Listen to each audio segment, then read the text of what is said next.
Okay, AP Chemistry, I am picking back up on your covalent bonding notes, and we're on page 7.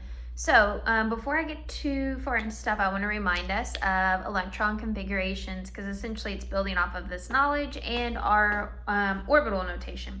So for instance, if I were to do a hydrogen atom, it'd be 1s1, and it would have that s orbital, and it would only have one arrow, just like that. Remember, we always do up arrows first, and then we go back and pair up with down arrows. So if I were to do something like carbon, it'd be 1s2, 2s2, 2p2. So then I go through and I add my orbitals. I have an s orbital, and then there's 3p orbitals that exist, but not all are going to be occupied. So I'm going to do my up arrow, and now I'm going to go and do my down arrow. And so then these two guys get their own bedroom. So these are talking about rules that we already know, but they're going to come into play here in a little bit.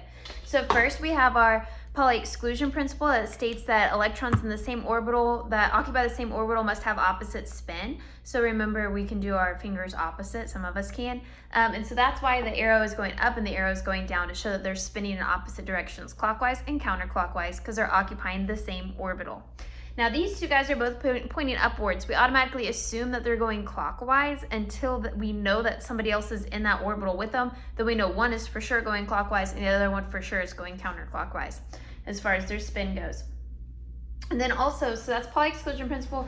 And then how I did one per orbital, and then if I would have gone back and doubled up for something like, let's say, oxygen, that would be Hund's rule, that everybody gets their own orbital. I called it their own room, and then you have to go back and double up afterwards, because we don't want to share a room with our sibling unless we have to. So just some reminders there as we move through. So now then, we talked about the vocabulary on the previous page, and now we're going to actually learn about it, and hopefully it makes more sense now.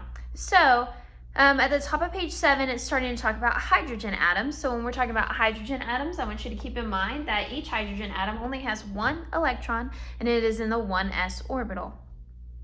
So, and then it talks about, it has two diagrams, and these are the energy diagrams to kind of show what's happening when these bonds approach.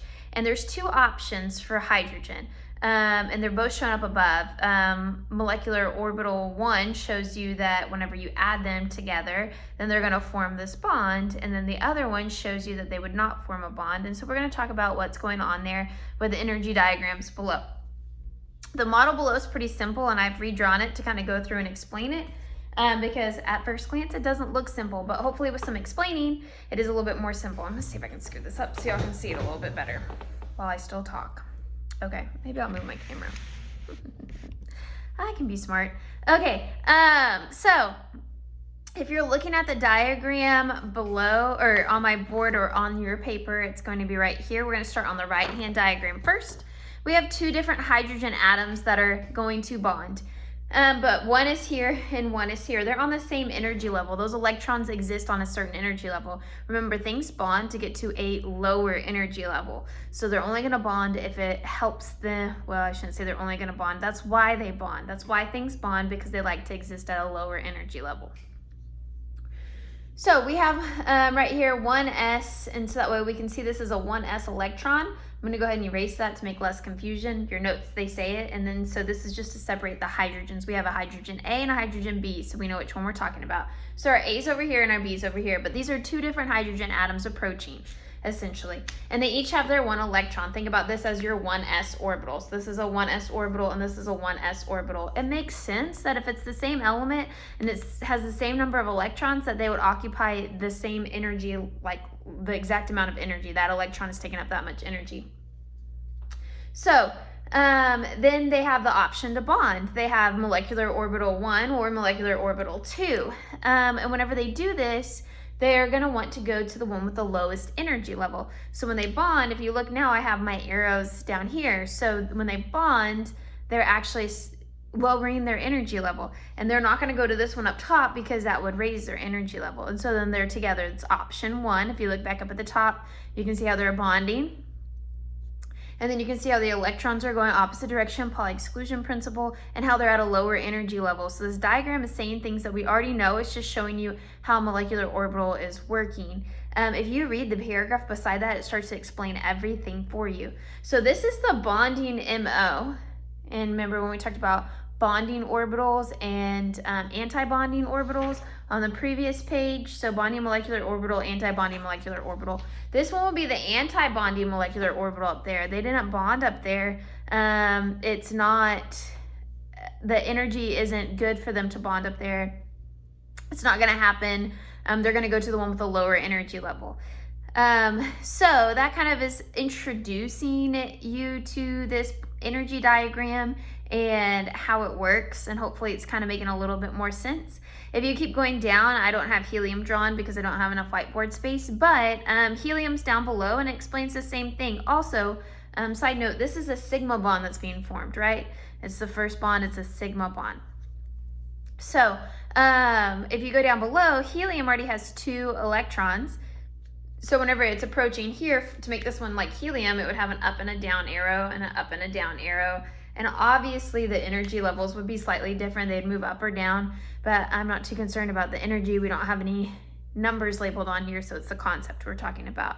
But as they're gonna try to bond, they already are complete and full. So then there would be a set down here and a set up here. And your anti-bonding and your bonding orbitals would actually cancel each other out as far as energy goes. And so they would be right back to where they started, if that makes sense. Because this one's at a higher energy and this one's at a lower energy. So if you cancel out, you're right back in the middle. And so then essentially there is no bond, which we know that to be true. He2 does not exist. So hopefully that's starting to make a little bit of sense of how this is working. And then now we can kind of talk about bond order. So bond order can be redefined in this theory. So in the other theory, bond order is still the same. So what we learned how to do. But in this theory, you can now say that the bond order is the number of bonding electrons and minus the number of anti-bonding electrons, and then divide it by 2. So here I have 2 electrons bonding for hydrogen, not for helium, so erase those again. So I have 1 and 1, so I have 2 bonding, minus, there's no anti-bonding up here, so then I divide by 2 and it equals bond order of 1, which matches the other definition that we would have used if you go back and you look.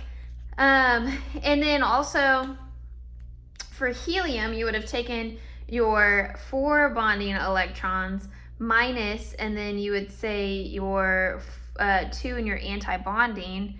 No, that would be 2 and 2. 2 minus 2 over 2, and it would be 0.